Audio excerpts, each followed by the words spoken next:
Good evening. It's Erica Sacosio, live at the office of our Edith Street School Age location. Today is January 7th, my sister's birthday, so shout out happy birthday to Miss Chris. I'm doing an internal training today for our school age staff at Family Tree.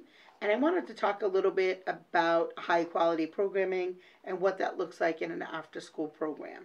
So I have in my hand the National After School Standards for High Quality Programming in a School Age Program. It's broken up into many components, but tonight I just wanted to talk about my favorite one, which is human relationships. I have duct taped Miss Sally to the chair, who's not on camera and is here pretty much just because I begged her to stay, so I wouldn't be talking to myself. So I wanted to talk about human relationships. I think that, as I said, is the most important part of what we do here at Family Tree. When we think about human relationships, what do we think about? So there's many components to that larger category. So the first would be for the staff, the way that you relate to the children and youth in positive ways. So you need to think about how do we greet the children.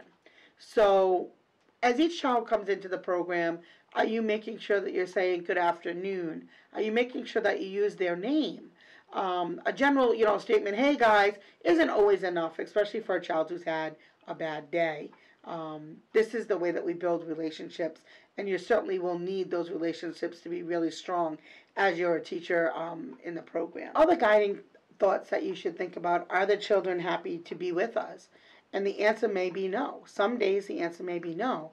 Just like as you a teacher, there may be some days that you're less thrilled to be here than others. You don't feel good, you had a bad morning, you have plans tonight, whatever it is. So children may feel that way as well. They maybe didn't have a good day at school. So when you're in tune to how the children feel when they're coming in, will give you a sense of where they're at for the day. You also have to think about, do you have enough time to talk to children individually? So when you're out on the playground with the children or at the tables, that's a great time to be able to have some individual conversations with the children when you're pushing them on the swing or when you're walking around looking at their drawings or whatever activity they may be doing at the table. It gives you an opportunity to do some of that one-on-one interaction. And that's another way that you can really build the relationships with the children and in a positive way. What else can you do to help the children feel like they're part of the program? That's another thing that you should really think about as a teacher. So those are things that as you walk in the door to keep in mind as you set the tone for the day. Children need to feel welcome in our space and comfortable. And sometimes you have to be aware of your tone and your body language. And is it really as open and as comfortable as you would like it to be? Children often respond to being accepted and appreciated, as we all do. So I'm sure that you've in the past have used opportunities to have children help you set up an activity, or if a child picks up something that you may have dropped, to make sure that you say thank you and find ways for children to be able to participate in the program in that way. But that is another thing that helps children feel appreciated. What do you think, Sally? I know you're off there, but what do you think about that? I think giving them the opportunity to be a part of the group, Mm-hmm. recognizing their talents, I think would help them a great deal. Yeah. Yeah, I agree with that. And keeping the staff engaged with the children is very important. And these are all ways that we build positive relationships with children. So engagement is like if you've had the opportunity to watch me cook with children or play blocks with children, I am very engaged. I am doing what they're doing. I'm talking with them, not as their teacher, but talking with them just as another person. I may ask them questions. I may have them ask me questions. So those are ways that you keep children engaged in the program. So number one we're going to say in this topic is having you help relate to the children in a positive way. And those are 4 examples of how you can do that. So number 2 in this series is staff responding appropriately to the individual needs of children. Staff should know that each child have special interests and talents. So let's talk about how do we know? Are we aware of the interests and talents that children have? What would be some of the ways that we could find out? So we talked about doing an interest inventory, which could be formal, which would be a questionnaire. You could just talk to children through regular conversations. Miss Sally, tell me how you know what kids like to do. Watching to what areas they go to. They may take an interest in block area. They might like music, doing a singing contest. Just watch for cues where they gravitate to. Sure. Okay. Um, and the other thing too that we had, talked about was expanding that. So if you find that children are always using the same areas, see what you can do as a teacher, what materials you can add, or what type of activities that are intentional that you can do with the children to bring it up to that next level. Secondly, we realize that when you work with the group, you may have children that are a difference of 2 or 3 years. Like, let's say Tiny Timlins, they could be as young as 5, as old as 7. So sometimes you have to make the activity that's planned for the day a little more challenging for the 7-year-old or a little easier for the 5-year-old. Another way you could do that is you compare children together, and you could have the 5-year-old and the 7-year-old work together, and they can come up with somewhere around what you're looking for as far as an outcome for the learning activity. Um, Staff can also relate to children's culture and language.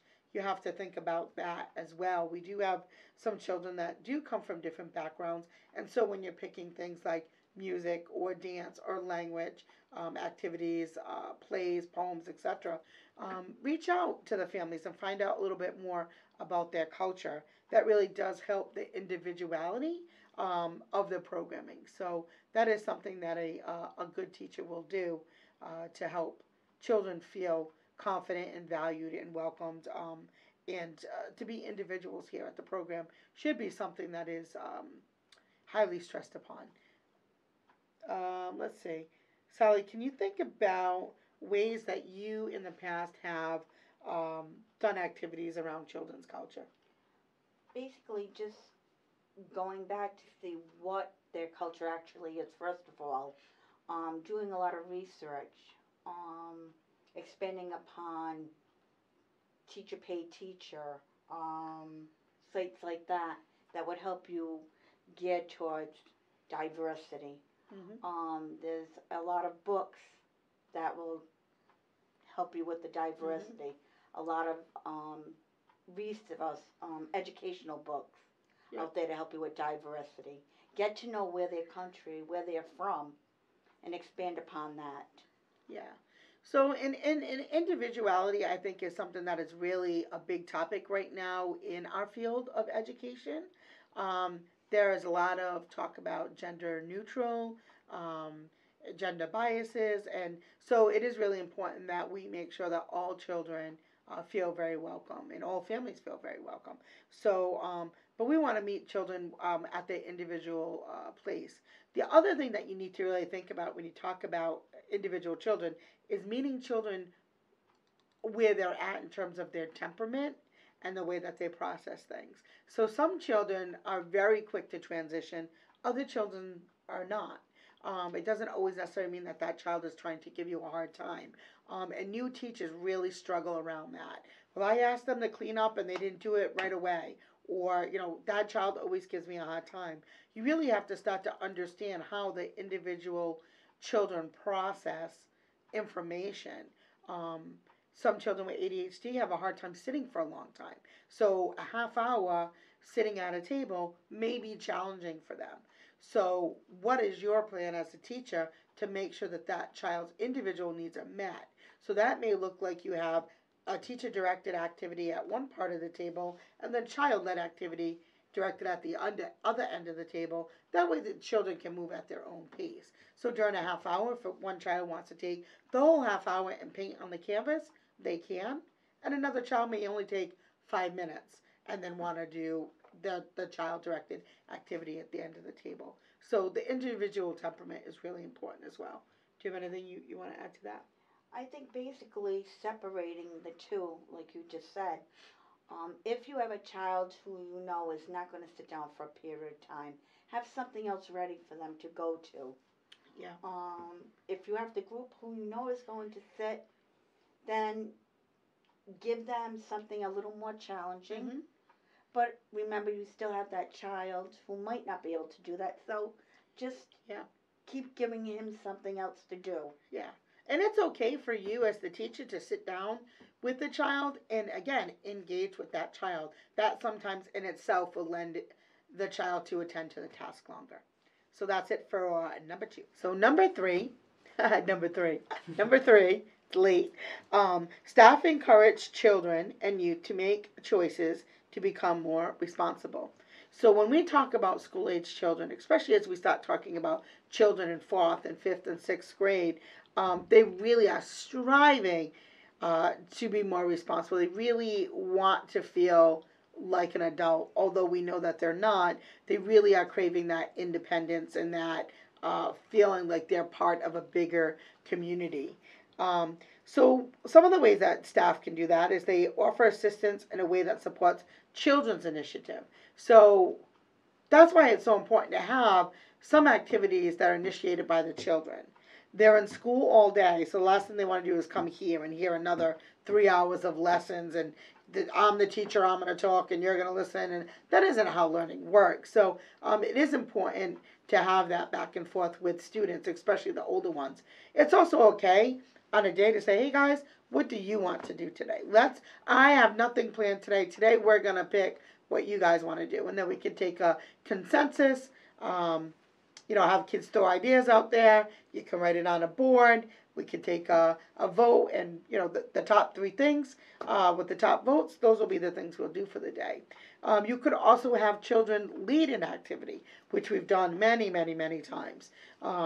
During cooking class, we have a big dry erase board. When we talk about the ingredients, I usually have one of the students go up, write the ingredients, write the directions as we are making the food item, whatever we're making. So that's one way that we initiate. Is there another way you could think of? No, I think I was just going to expand upon what you were saying, is to give them the opportunity to make the decision.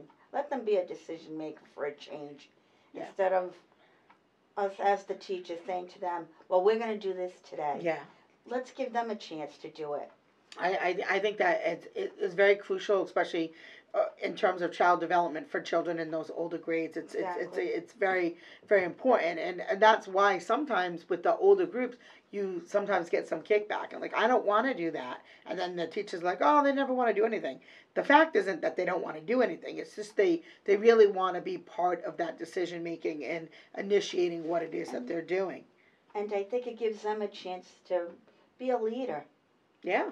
It shows them a way of coming into leadership. That as well. I think that's a great point. Secondly, is staff assist children without taking control, and they encourage the children to take on leadership roles, just like Sally said.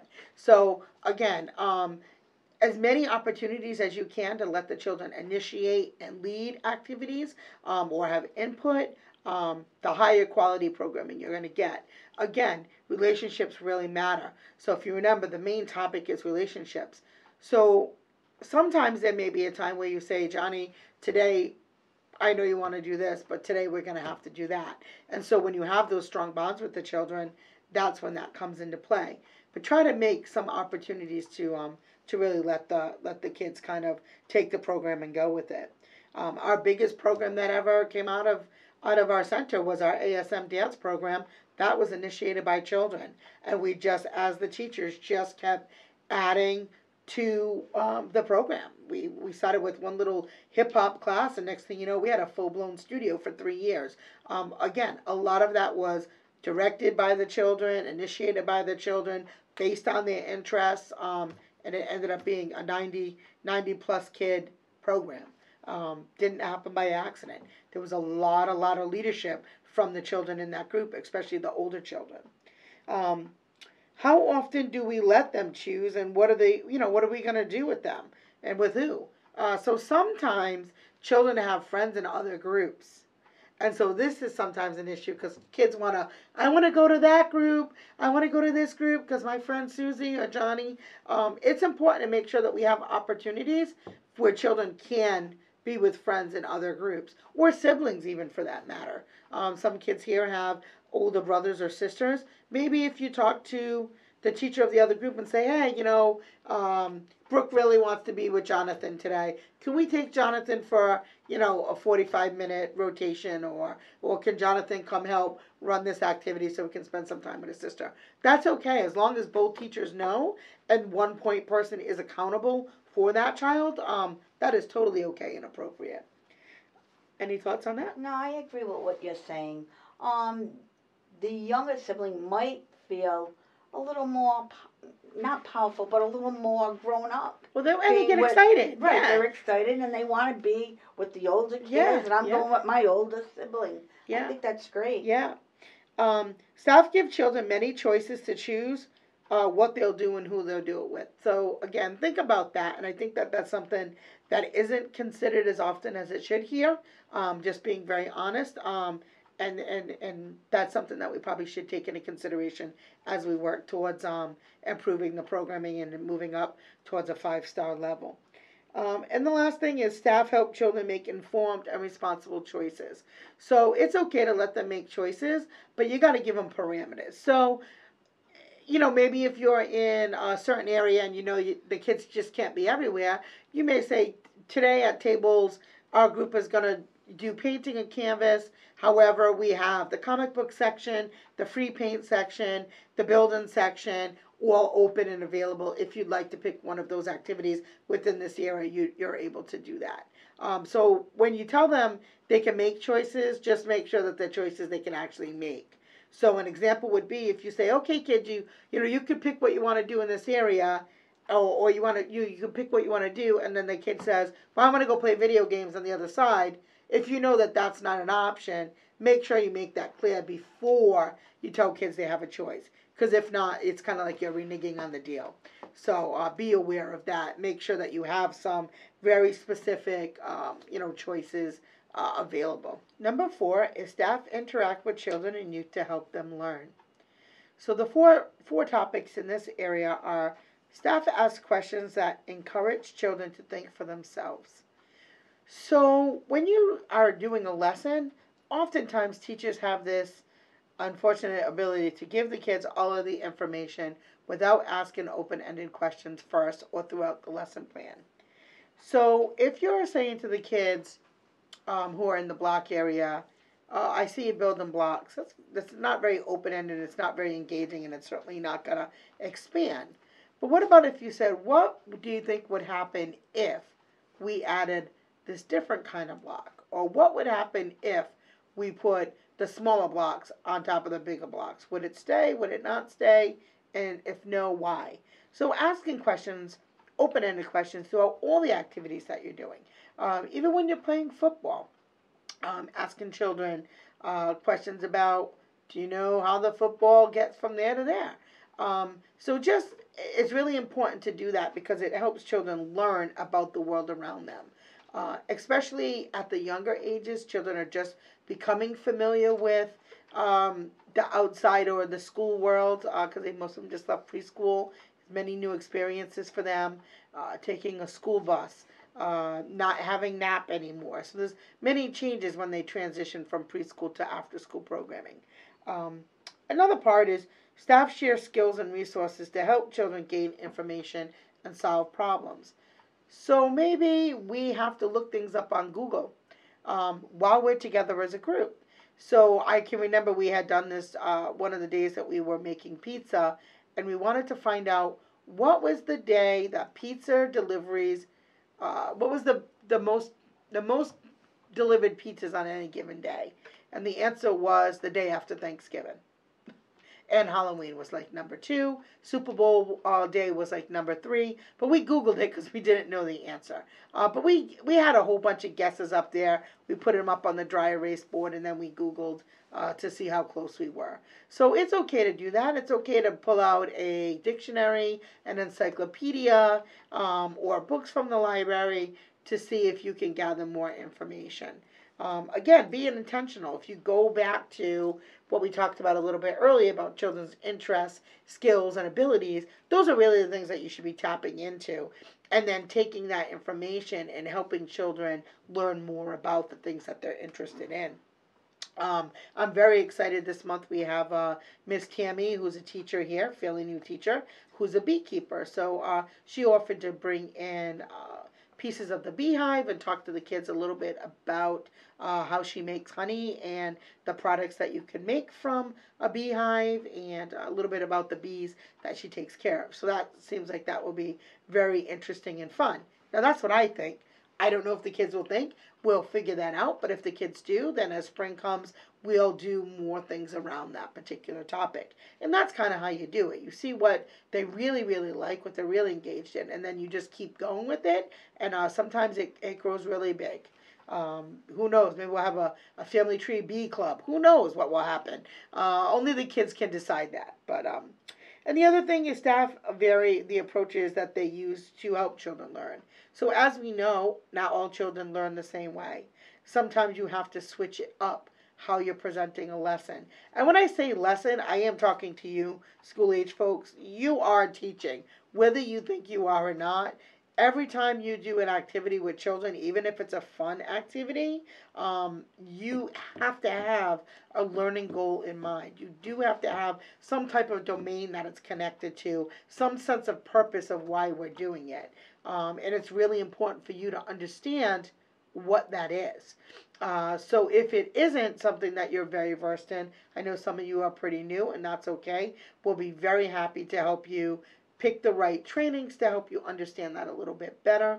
The early learning standards really are based for younger children. As we get into grades 4, 5, and 6, it looks a little different, but we'll be happy to help you with that.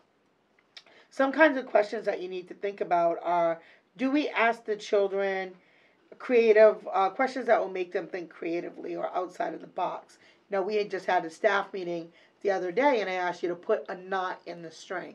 For those of you who were there, it took you a little while to figure that out, and I had to show you because you couldn't get outside of that box. So it's really important that you really get skilled at figuring out how to ask kids things in a creative way. Maybe that will even be part of our strategic planning meeting. Now that I think of it, maybe we even can talk a little bit about that. Sally, tell me how, in your experience in preschool, maybe how you, or what kinds of questions did you ask children to get them to think more on a cognitive level? Basically, just expanding upon what the theme was for the week. For example, butterflies, when we were talking about butterflies. Just expanding upon their knowledge, do a KWL chart, what they know, what they want to learn. So Sally said a KWL chart. For those of you who don't know what that is, what is that, Sally? KWL is what they know about a certain subject, what they want to learn about a certain subject, and then finally what we learned. What we learned. Yep. And that's a KWL chart. And start out like that. Yep. Do a graph. Get the number of students. What color butterflies do you make it a whole lesson? Yeah. What color butterflies do you like? How fast do you think a butterfly can fly? And that's a great time to Google. Right, and it's a great time to Google. Expand upon it. Yeah. So it could be any topic. It can be any topic. And again, talk with the kids about what it is that they like to do. But yes, I do love, those charts. Those charts are fantastic. You talk with the kids, and I think we should do it honestly before we meet with Tammy. What do kids know about bees? What do they know about honey? What do they know about hives?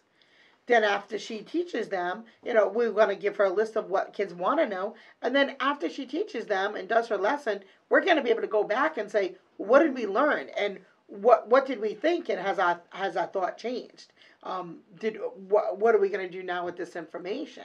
So I think that is an excellent point to use that. I know we do use it a lot in the preschool environment, but I think it definitely lends itself in the school age world as well. And then also, my last thought about that is also reflecting on what you learned. Have the children reflect on what they learned, but you as a teacher should reflect as well. What went good in the lesson? What didn't go well? What would you do differently the next time? that's really important, and that's how you get to the master levels. That's how you get to a place where it comes second nature. Um, some of us have done this a really long time. Some of us are new, and that's okay. We all can still learn from each other. Continue to do your trainings. Go on Better Kids Care. Go on the Center for Early Learning Professionals. We have lots of resources right here in the school. This book is here. It's right on the shelf. So we're going to end part one. We'll just review really quick. Number one in human relationships is staff relate to the children in positive ways. That was number one. Number two was staff respond appropriately to the individual needs of children and youth. Number three was staff encourage children and youth to make choices and become more responsible. And number four was staff interact with children and youth to help them learn.